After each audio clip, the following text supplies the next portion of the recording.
जय शिवराय. मी सागर गाडगे पुन्हा एकदा स्वागत करतो एका न्यू ब्लॉगमध्ये. तर मागच्या व्हिडिओमध्ये तुम्ही पाहिलंच असेल आपण नवनाथ ग्रंथ लावलेला. तर आज त्याची समाप्ती आहे. तर आधीच्या व्हिडिओला तुम्ही चांगलाच प्रतिसाद दिला, त्यामुळे काही व्हिडिओ बनवायची इच्छाच राहिली नव्हती. म्हणून म्हटलं आज शेवट आहे तर आज व्हिडिओ बनवूया. तर आज चालू आहे आपली तयारी. इथे सगळं आपण आणलेलं सामान वगैरे बांधून घेऊया. करूया आता सुरुवात.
तर फ्रेंड्स झाली आता आपली पूजा करून. तर आता आपला एक अध्याय राहिला आहे, तो आता वाचून घ्यायचा आहे. तर त्यानंतर आपले आरती वगैरे होईल. त्यानंतर नैवेद्य ठेवायचे. स्वामी समर्थांच्या मंदिरात जाऊन पण आपल्याला नैवेद्य ठेवायचं. आणि आता इथे बघू शकता तुम्ही आपली पूर्ण तयारी ही झालेली आहे. तुम्ही तर पाहिलंच असेल तेव्हा व्हिडिओ माझी तयारी चालू होती त्या टाईमला. तर असं काही आपला मंदिरात सेटअप दिसते आपला जो ग्रंथाचा आहे तो. तर याआधी मी 2 व्हिडिओ बनवलेले, पण तुम्ही काय पाहिजे तसा प्रतिसाद दिला नाही, त्यामुळे वाईट वाटलं. पण ठीक आहे, हरकत नाही. आपण म्हटलं आज समाप्ती आहे तर आपण व्हिडिओ बनवून घेऊ, कारण की त्या गोष्टीचा शेवट जो झाला आहे तो तुम्हाला पहिलं दाखवूया. तर समाप्तीच्या दिवशी आपल्याला 9 मुलांना जेवायला घालायचं असते, पण आता मुंबईच्या ठिकाणी 9 मुलं काही अवेलेबल होती नाही. गावच्या ठिकाणी कसं आजूबाजूचे लोक असतात, सर्वजण येतात, तर इथे काय मुंबईत अवेलेबल होत नाही. पण आता जेवढी मुलं होती तेवढे आपण जेवायला घालणार आहेत 9 नातांपैकी. जेव्हा आता आपल्याकडे येणार आहेत पाहुणे आता थोड्या वेळ, त्यानंतर आपलं जेवण वगैरे होईल. तर चला मग आता घेऊया आपला पुढचा अध्याय वाचून. तोपर्यंत मग सर्व पाहुणे मंडळी येतीलच, त्यानंतर मग आपण आरती वगैरे करून घेऊया. फ्रेंड्स, आपला आता 40वा अध्याय वाचून झाला आहे, तर आता आपण नैवेद्य ठेवून घेऊया. चला तर मग.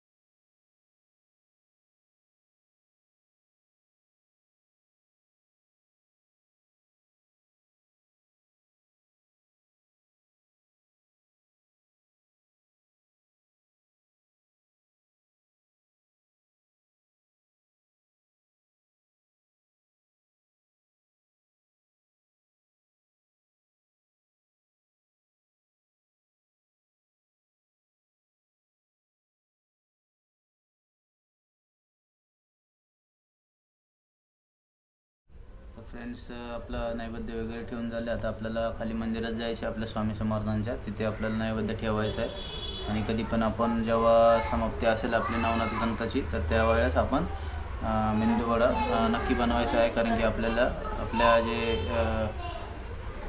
जे मच्छिंद्रनाथ होते त्यांना मेंदूवडा खूप आवडायचा, तर त्या हिशोबाने आपण मेंदूवडा नक्की बनवायचा आहे. चला मग आता आपण जाऊया मंदिरात, नैवेद्य ठेवून येऊया.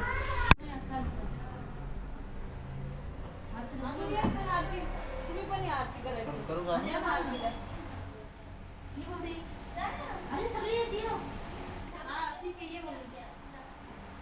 सुख करता दुःख करता वार्ता विघ्नाची, मूर्ती पूर्वी प्रेम कृपाजयाची, सर्वांगी सुंदर चेंडुराची. 5 hours later. तर फ्रेंड्स, झाले आता संध्याकाळी. तर जे पाहुणे वगैरे होते ते आपापल्या घरी गेलेले आहेत आता. आज आपला शेवटचा दिवस होता. आज आपण 9 दिवसाचं जे पारायण केलं त्याचा आज लास्टचा दिवस होता. आज 40 अध्याय आपले पूर्ण झाले. नवनाथ ग्रंथामध्ये जे नवनाथांचे जन्म कसे झाले, कधी झाले, तर ते सगळी जी माहिती आहे ती या सगळ्या नवनाथ ग्रंथामध्ये दिली आहे. ती खूप चांगला हा ग्रंथ आहे. प्रत्येकाने नक्की वाचायला हवा, आणि त्यामुळे नक्कीच आपल्या जीवनामध्ये आपलं काही बदल होतो. ते तुम्ही स्वतः आजमावून पहा. मला त्याचं जे म्हणजे माझ्या स्वतःच्या आयुष्यात जो बदल मी पाहिला आहे, तर मी तो त्याच्यामुळे मी तुम्हाला बोलत आहे. तर मग तुम्हाला कसा हा व्हिडिओ वाटला ते नक्की कमेंटमध्ये सांगा.